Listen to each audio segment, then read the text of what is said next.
Welcome to Nada Yada Island. Next on Metro's Nada Yada Island podcast. I almost fainted when the 4 new bombshells arrived. 4 free Samsung Galaxy A16 5G phones at Metro. No way. And finding out the 4th line is free. Oh, things got heated. That's wild. Join Metro and get 4 free Samsung 5G phones. Only at Metro. Plus tax. Bring 4 numbers and an ID and sign up for any Metro Flex plan. Not available currently at T-Mobile or been with Metro in the past 180 days. Welcome to Mind Love, episode 13. Today's episode is all about food, feelings, and addictions. The truth is food, drugs, alcohol, overworking, overspending, they are all just symptoms of a bigger problem. And it's usually things within ourselves that we're unwilling to be with. Turn up your frequency with Mind Love. Bite-sized brain hacks for seekers, dreamers, and doers. It's time to give your mind a little love with your host, Melissa Monti.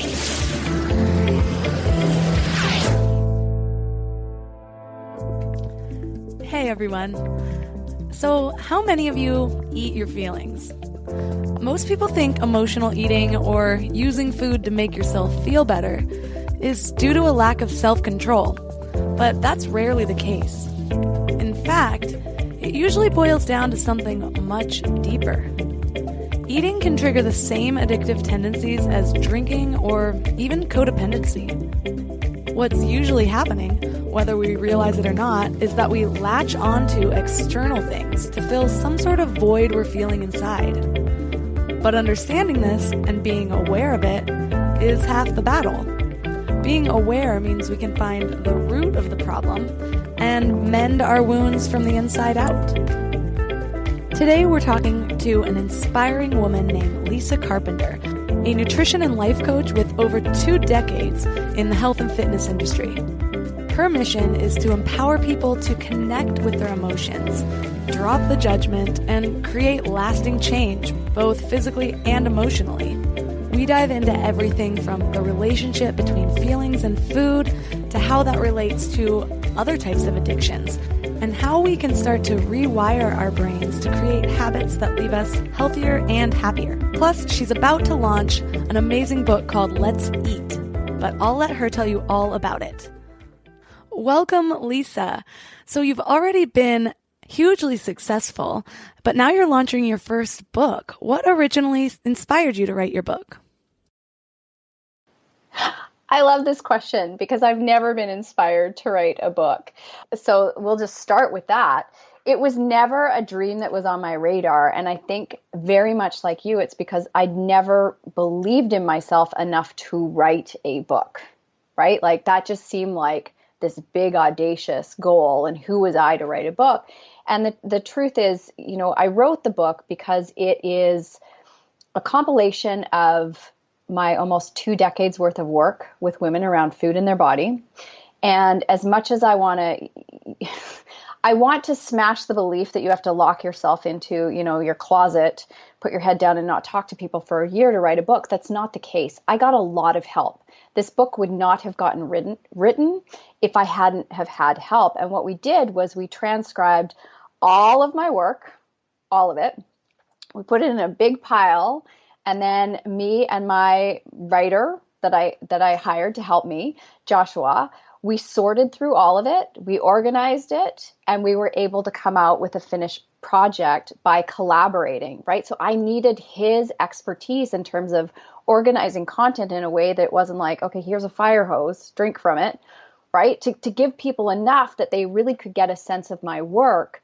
And I also needed his help in me getting out of my own way so that I could get the book out into the world, because it's a really great place for people to experience my work in a non-intrusive way, right? Like we can all pick up a book and read it in the, you know, comfort of our living room without having to be face to face with a coach, right? So it gives people a really good taste of my work, but it was an experience writing it. A struggle that I always hear coming from entrepreneurs is letting go of that control over their baby or their project. So bringing on extra help is often a scary thing to do. What was the process like of finding someone to collaborate with that you fully trusted with your vision? 100%. So like I said, in order for me to even get to that point where I was able to write the book, meant I had to do a lot of work around the beliefs that I held with myself around what that was going to look like. And part of what I've been working through over the years is letting go of things like perfectionism, control, people pleasing. So I'm at a place now where I don't have to know every detail. And as long as I can collaborate with somebody and they're open to my feedback and I'm open to theirs, then, the project moved forward. So luckily he came to me, through my network. He was referred to me. So I kind of trusted him out of the gate because my colleagues who were referring him trusted him. And if you're going to go into a process like that where you're hiring somebody, if you're not willing to put your guard down and trust them to be the expert that they are, you're not going to get very far. True. And if you want other people to start trusting you, then you've got to put your trust in other people as well, I suppose. Your book talks about the relationship women have with food and their bodies. Why do you think there is such a deep connection between food and feelings? Well, okay, so it's so easy for us to look at food as the problem. It's so easy for us to look at, well, if I just lost that 20 pounds, then I would feel better. But the truth is food, drugs, alcohol, overworking, overspending, they are all just symptoms of a bigger problem. And it's usually things within ourselves that we're unwilling to be with. So we all find ways to kind of sabotage ourselves or not allow ourselves to feel good enough or worthy enough. So food is one of the, food is something that people use to numb or move away from how they're feeling, right? So think about it. You have a fight with your husband. Oh, better get some Ben and Jerry's, right? Or we've all had those breakup moments. Your kids, they do something great out on the sports field and the team all goes out for pizzas and Slurpees. So we're constantly looking at food as a way to make us feel better, as a reward. So it's so ingrained with us that we just kind of default to it as a way to make ourselves feel better. And then, of course, there's all the addictive properties that come along with food, the neurotransmitters that are running in terms of dopamine, serotonin, oxytocin. There's so many different things driving our behaviors with food and the relationship that we're having with ourselves. That's why it's such a powerful mood-altering thing. But as long as we keep looking at it as being the problem instead of the symptom, we'll get stuck in that diet cycle like indefinitely. That makes perfect sense in even more than just food. If we're constantly looking for happiness outside of ourselves or that external validation, then we're literally putting our happiness and our health in the control of someone or something else. Right. So you have to start finding that happiness and cultivating it within yourself in order for it to be something lasting and something real, because happiness does not come from being skinny. Exactly. So it's easy to say, well, I'm just going to set better goals. But the truth is our actions always follow our beliefs. So if we have an unconscious belief that we're not deserving to be in a body that we love and appreciate, we're never going to follow through on letting ourselves lose weight and feel good in our skin. So it starts with, at a core level, changing what we believe to be true about who we are and our relationship with food.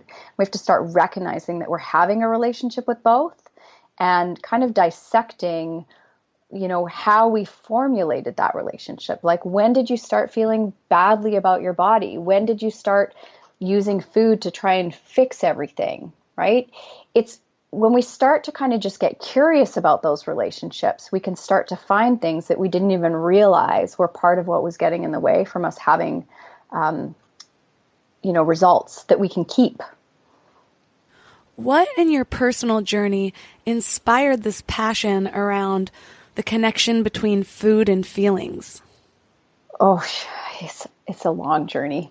So I started out as a personal fitness coach, right? So I started out as a personal fitness trainer and grew a business from there, and then slowly realized it didn't really matter how many reps or sets people are doing in the gym. If you don't pay attention to the food you're putting in your body and how you're showing up for yourself in the kitchen, nothing really changes. So I decided to change my physique by entering into fitness and figure competitions, and because I'm a total hands-on learner.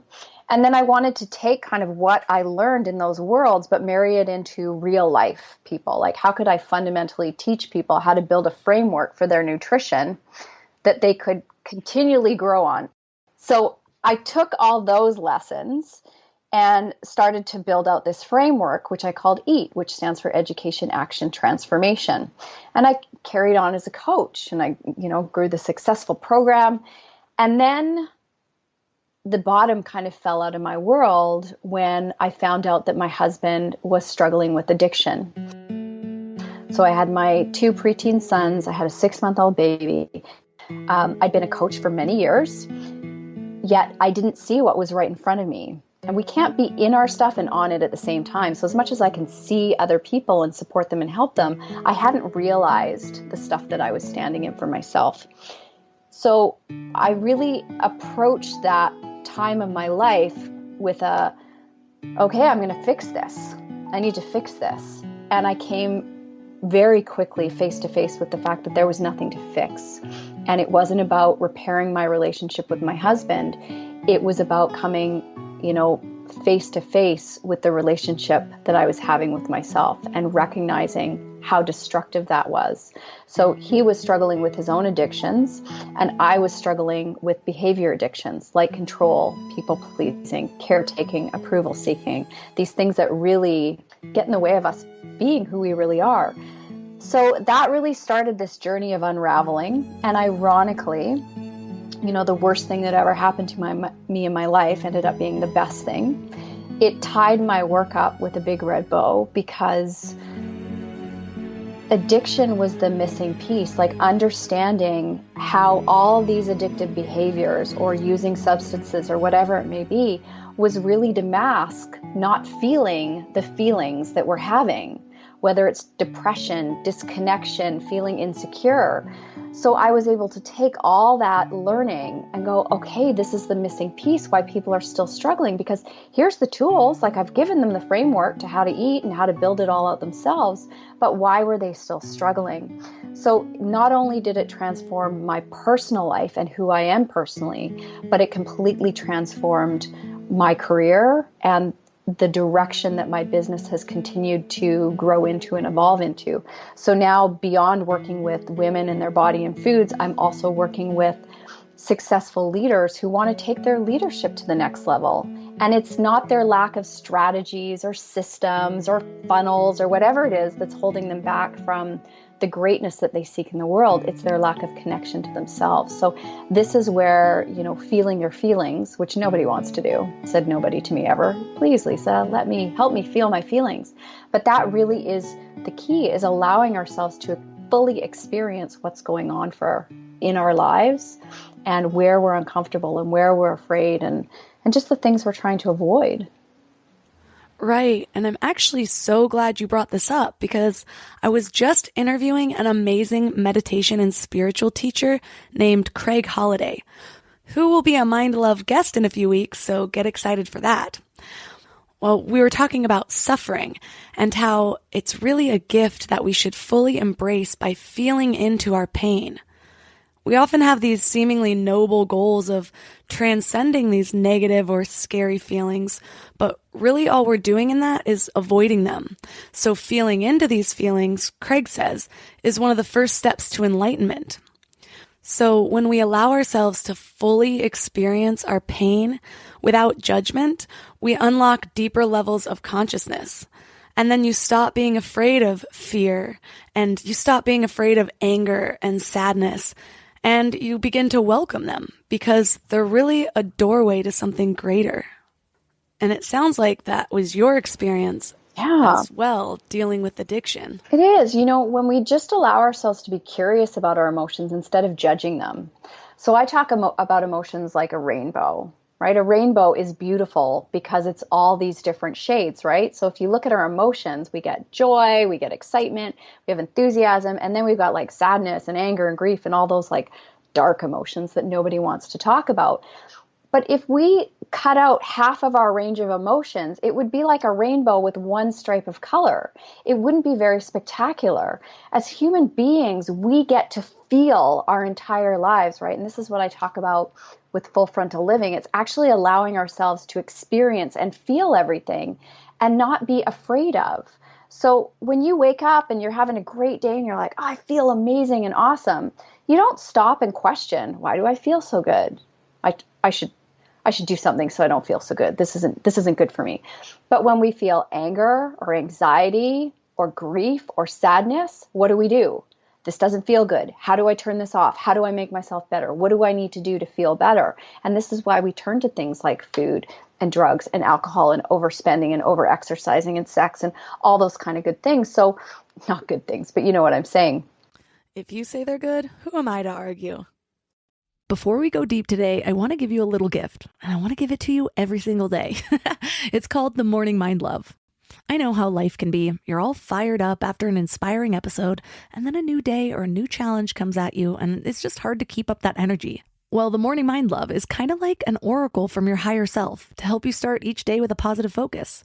Plus, when you sign up, you get 2 free gifts, a 30-minute binaural meditation and 30 days of journaling prompts to help you remember who you truly are. And it's all completely free. So join over 9,000 people and go to mindlove.com to sign up or text the word morning to 33777. This episode is brought to you by Shopify. Upgrade your business with Shopify, home of the #1 checkout on the planet. Shop Pay boosts conversions up to 50%, meaning fewer carts going abandoned and more sales going cha-ching. So if you're into growing your business, get a commerce platform that's ready to sell wherever your customers are. Visit shopify.com to upgrade your selling today. So it's the willingness to give ourselves permission to feel into that. It doesn't mean you have to stay in it and marinate in it, but just allow yourself to acknowledge that it's there, not make it wrong, and then say, okay, what can I do to help myself feel better that's actually healthy and supportive, right? So feeding yourself a tub of Ben and Jerry's, if you're not feeling good in your body, is not going to help you feel better. It might initially, but then you're going to be back into that spiral of shame and guilt. Why did I eat the ice cream?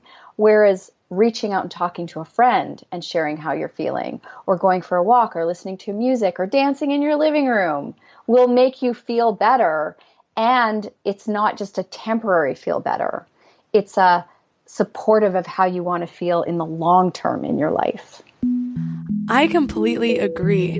Because when you are feeling into those feelings, you reach this part of yourself that is so authentically you that you end up attracting the exact right people and the exact right situations into your life. Whereas when you're drowning all of that out in order to avoid this human part of you, then all of a sudden you realize you're unhappy with your life, or you're unhappy with your partner, or the people you've attracted aren't your real friends, or whatever it is.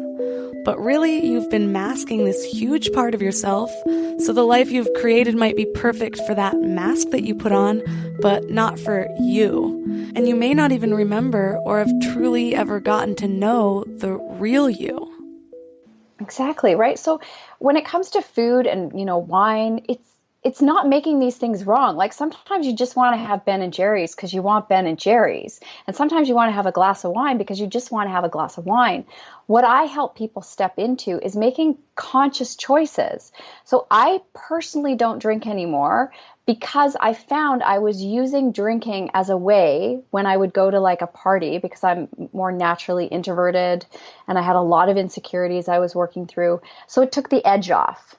And I realized I don't want to go to something if I feel like I have to take the edge off. So if I can't show up fully as me, insecure and maybe awkward sometimes, then I'd rather not go. Like I'd rather be uncomfortable and be with those feelings of discomfort than try and numb it out. Same thing with food. Like if you want to have a cookie because your mom made like the best, chocolate chip cookies, then have a cookie. There's a very big difference between making a conscious choice about something versus I'm going to eat a bag of cookies because I had a crappy day, I didn't sleep well, and I had a fight with my husband. This will help me feel better. There's a really big difference. So we have to stop, judging food. making it right or wrong. And it really does come down to taking radical responsibility for how we want to feel and making conscious choices. When you were on that journey of addiction with your husband, did you learn anything about addiction that you didn't know before or that was eye-opening to you? I think there's a really big stigma around addiction, what we think it looks like, right? It's the homeless guy under the bridge with the dog begging on the corner. And addiction looks like the person sleeping next to us in our bed, looks like the father and mothers to our kids, it looks like our grandparents, it looks like professionals who are doing phenomenal things in the world. We have to break the stigma. And the truth is, for all the people that are wrestling with substance abuse, there are just as many people like me who grew up being impacted by addiction because there was a lineage in my family. So codependent behaviors are not going to kill me, right? Like people pleasing and control and caretaking and perfectionism aren't going to kill me. But let me tell you, they are absolutely just as destructive. They were just as destructive in my life as my husband's addictions. And in fact, I've often joked with him, he's been sober now for 6 years. I've often joked with him that he's never relapsed. I've relapsed a gazillion times. Like, oh my gosh, I'm caught back up in perfectionism. Because these behaviors that I adopted as a way to protect myself and survive in the world became like breathing for me. I didn't know any different. I didn't know there was another perspective. I didn't understand that I didn't have to say yes to everything and that I didn't have to do everything for everybody or try and control all the pieces. And when I learned that I didn't have to do those things, it was very uncomfortable. So as much as we want to point the fingers at people who, like I said, are struggling with substance abuse, I think there are more people who are struggling with codependent behaviors that are toxic in their personal lives, in their business lives, how they're parenting their kids. And that's what I'm really passionate about.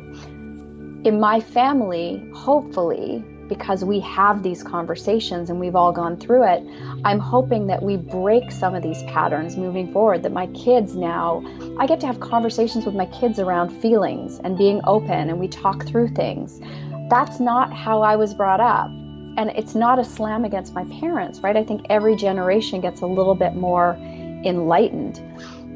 But it's the more conversations we can have about these things, the more, like I said, we can break this kind of lineage, because addiction just keeps getting perpetuated from generation to generation to generation. And often we don't even realize how much it's impacted us, because we're like, well, I don't live with the addict anymore. That's not in my life, so I'm good now. You're not good, because it has impacted you. You just don't realize the impact it's had on you. Yeah, it's crazy. The more I really go deep into studying the brain and realizing how neural connections are created, the more I'm beginning to understand that if you experience something, it's most likely affected you in some way, no matter what it is. Right. We are a culmination of our experiences and how we react to them. Mm-hmm. A big part of the inspiration for this podcast was sharing my experience with my eating disorder. And for the longest time, it was my biggest, most shameful secret.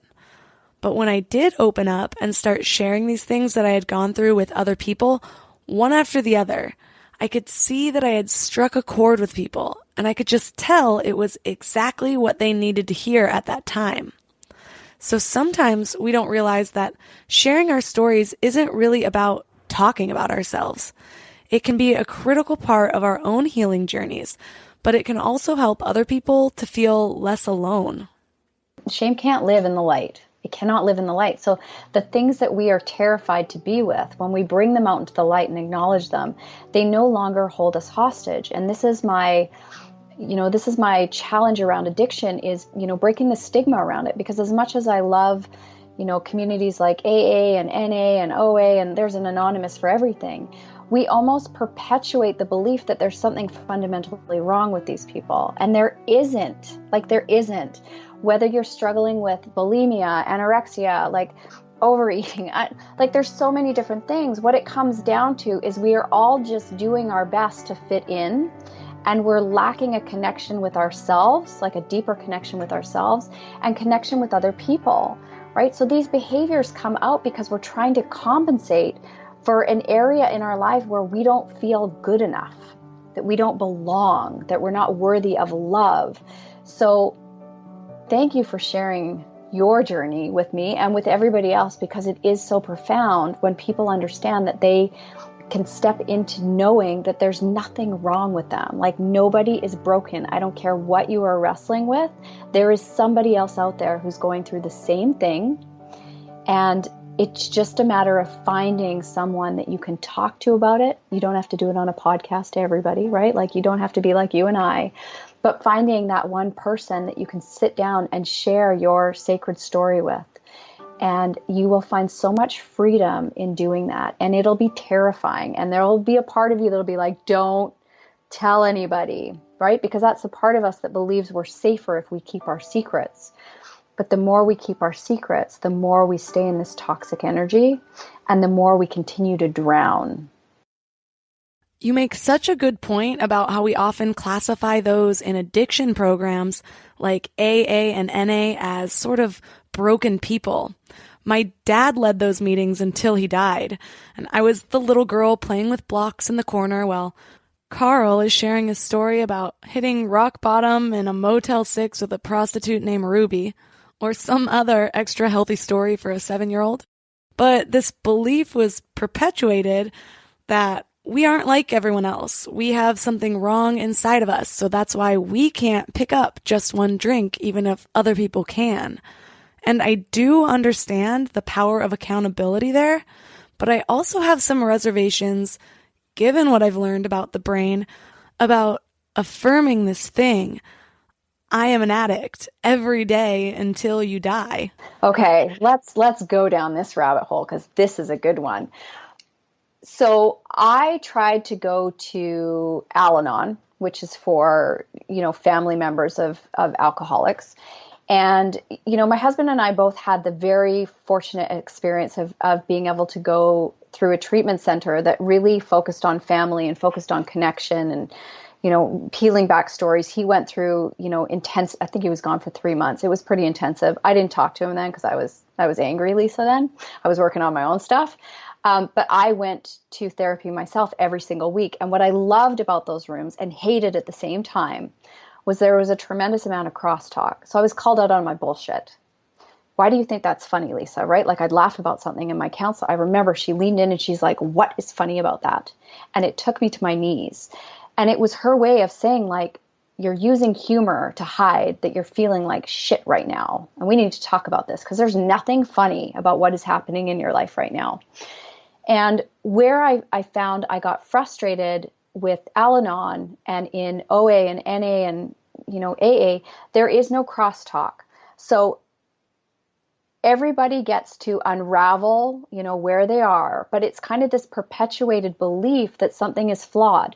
So recovery from addiction is about commitment to grow as a human being, right? You have to grow as a human being, as an individual. And we have to stop perpetuating this belief that there's something wrong with us. And I think that is a very hard message to hear at a young age, because you were constantly fed that there was something wrong with these people. So I will always be in recovery from codependency, so to speak. I always have to be aware of those behaviors. But I don't think there's anything wrong with me. My husband is always going to need to be in recovery. Like, he can't just go have a drink. That doesn't work for him, right? So he's had to figure out what his truths are and live from that place. But he even was finding that, constantly being in those rooms was not actually helping him grow. It wasn't helping him feel better. And there comes a place where, in order for your recovery to go deeper, I believe you really have to be willing to do the deeper work. But it does not surprise me that your father's journey, like how you ended up where you ended up because of where your father was. Make sense? That does make sense, and I've never really thought of it that way. But I do get that those scenarios can be super helpful for some people, especially with the level of accountability, and that's why AA is so successful. But It's just my belief that I think I would need to move on from viewing myself as an addict and start to visualize something different. Nobody is a victim. Nobody is a victim. And part of overcoming addiction is recognizing you always have a choice. And I think part of what I see perpetuated is believing that, you have a disease, which in some ways you do, but you always have a choice over whether or not you're going to use or not. Always. It's just uncomfortable sometimes to make the right choice for you. Absolutely. And I get that on one hand, it's true that certain people can't just have one drink. But on the other hand, it's hard for me to eat certain foods without being triggered. So I think we all have our vulnerabilities, just like with bodily diseases. But I believe we all have similar tendencies to attach ourselves to things. And we're all addicts with something. Absolutely. There's that saying that one is too many and 10,000 is never enough. So there's some people who can do enough work on themselves where they can have a drink and they're cool with that. Like I could have a drink now and be totally cool with it.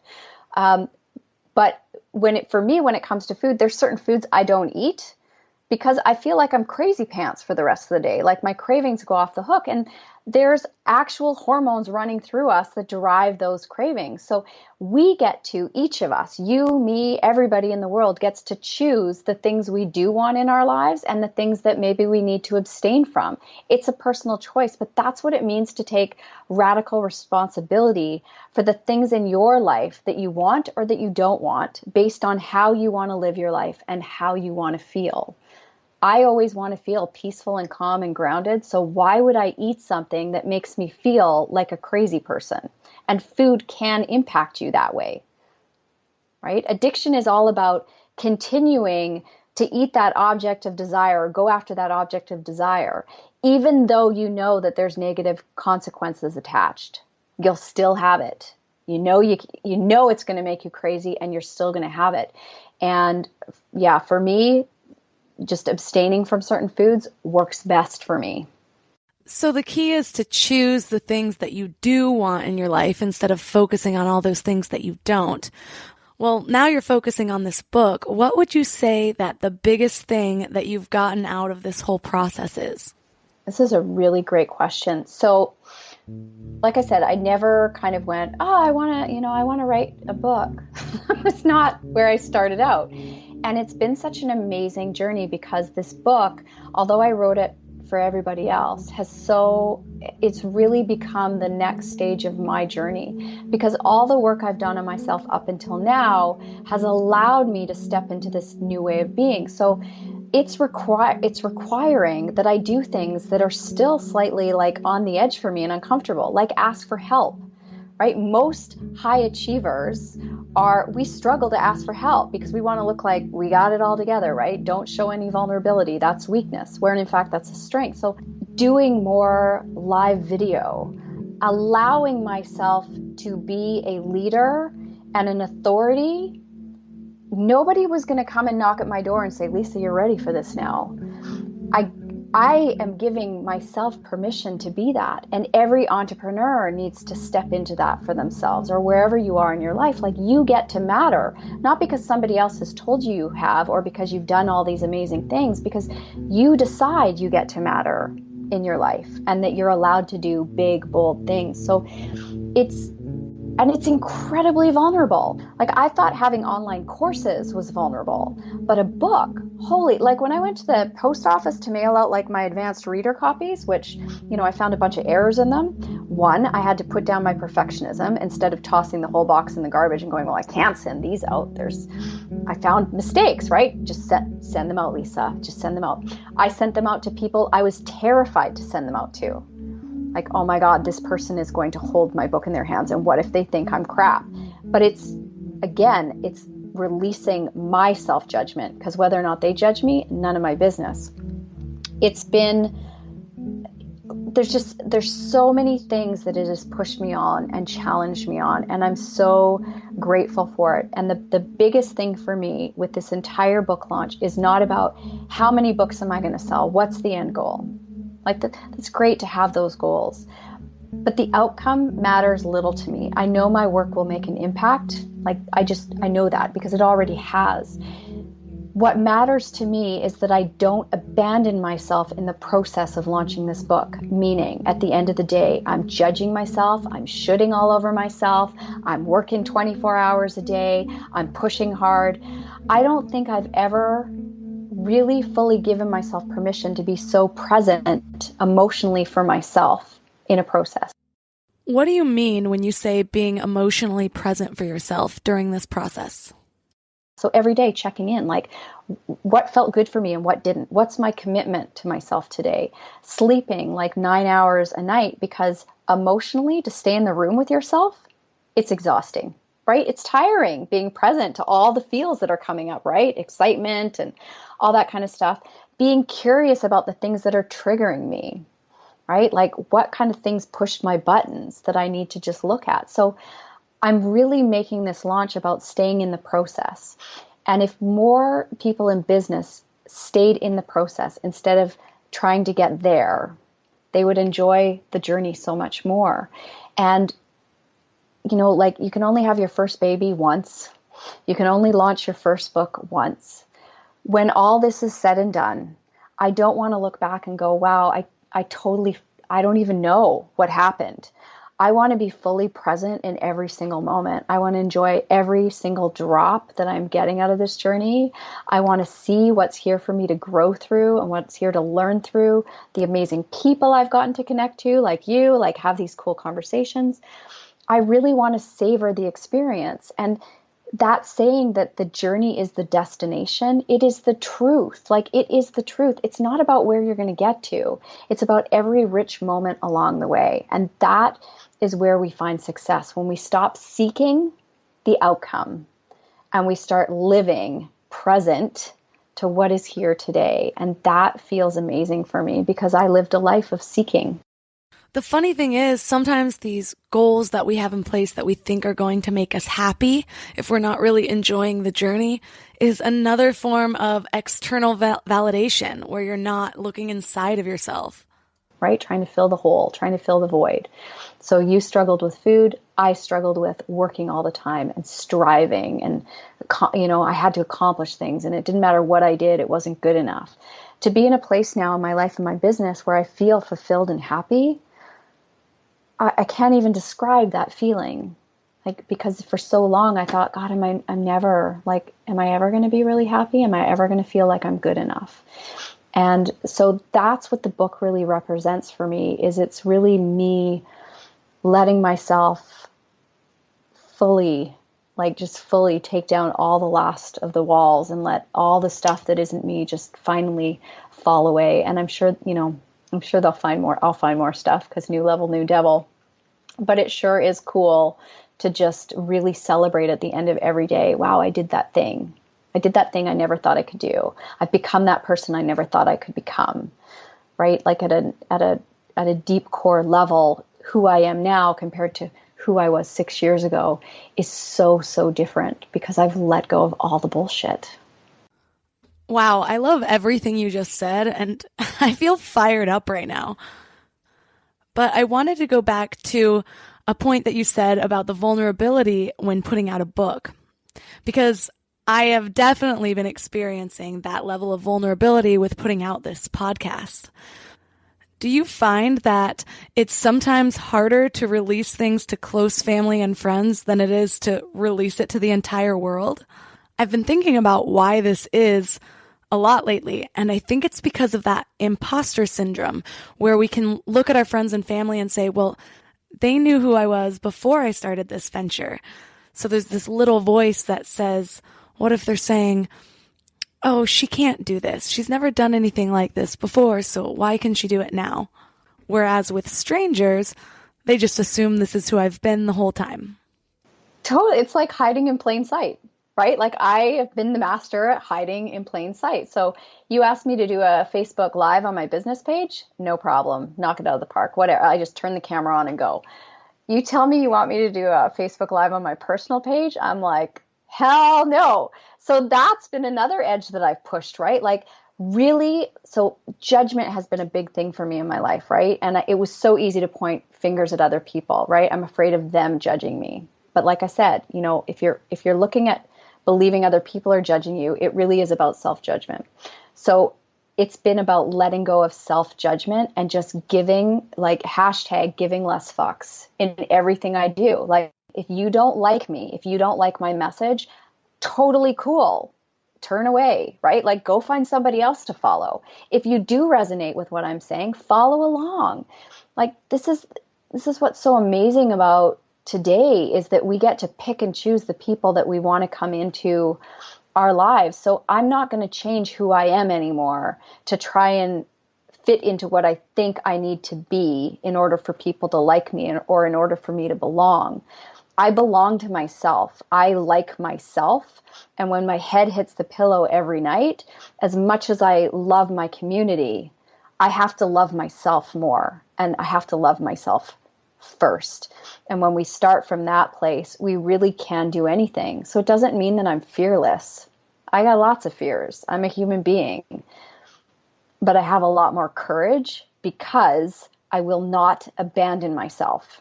No shoulds, right? Like I said, I don't should all over myself. I don't, at the end of the day, berate myself. Why did you say that? You shouldn't have said that. Why did you, oh, you looked like an idiot. I don't do that. There's no negative beating myself up anymore, right? I show up for myself with kindness and compassion every day, and we need to see more of that.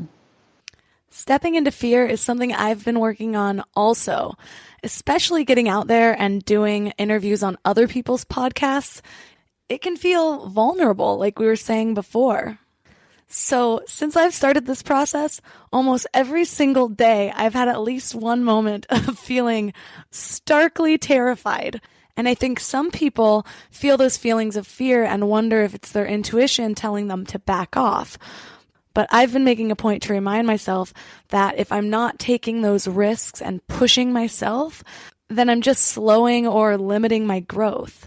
Not just in business, but as a person.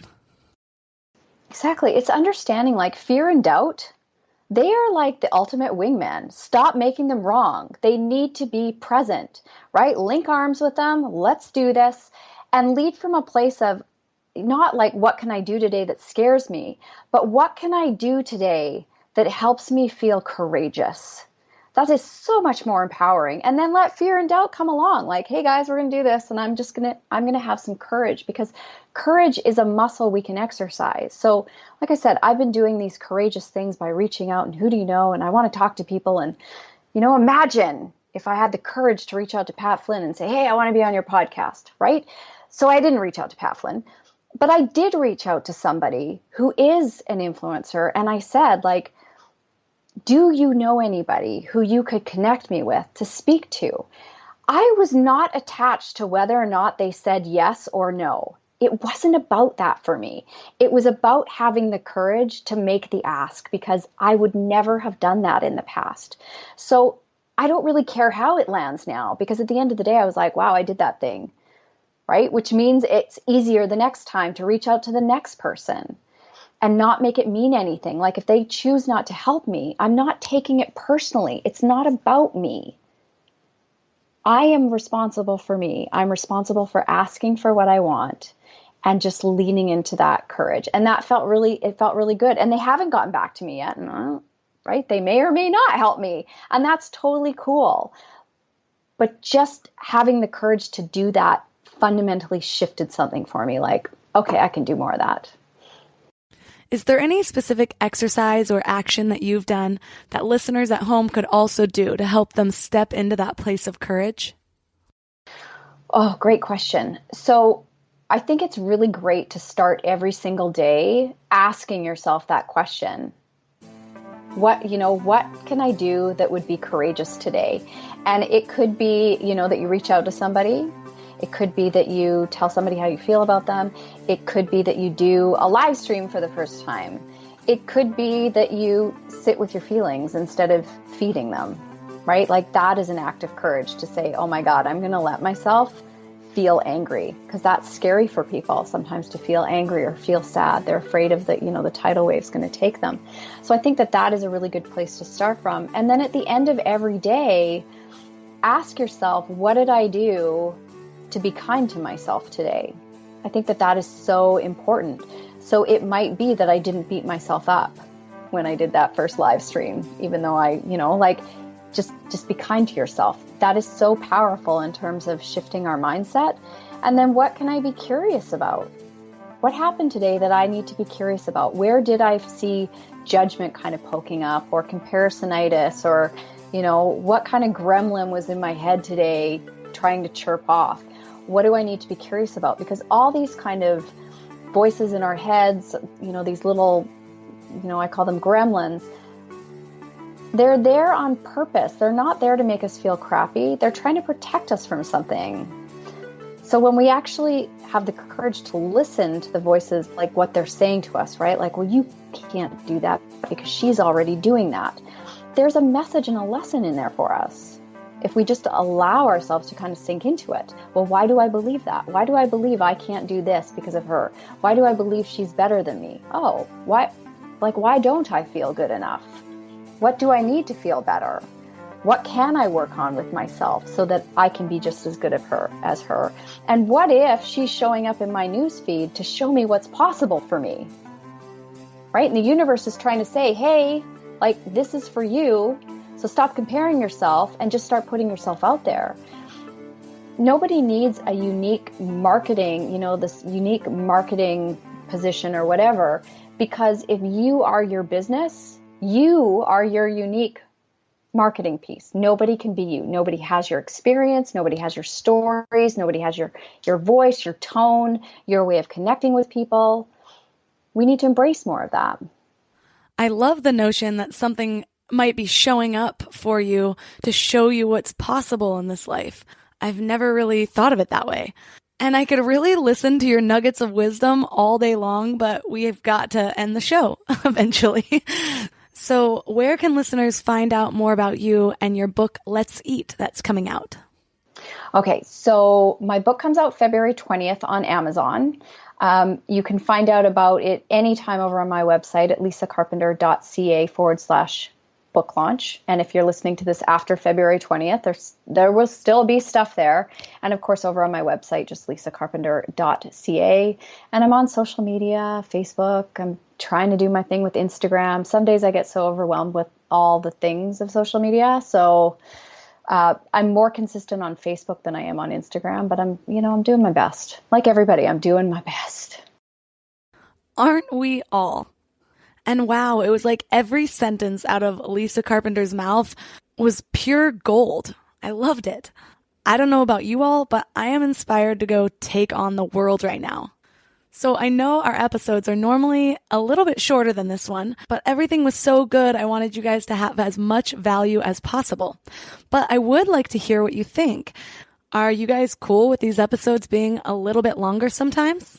Because the show isn't about me, it's about you guys and how I can give you the most value. For all you listeners who loved this episode as much as I did, don't forget to hit the subscribe button. And if you have a moment, leave a review. I read each and every one of them, and I love hearing from all of you out there.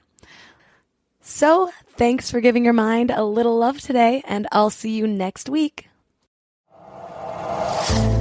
Thanks for tuning into Your Higher Frequency with Mind Love. Head to mindlove.com for a free gift to keep your vibes up until next week.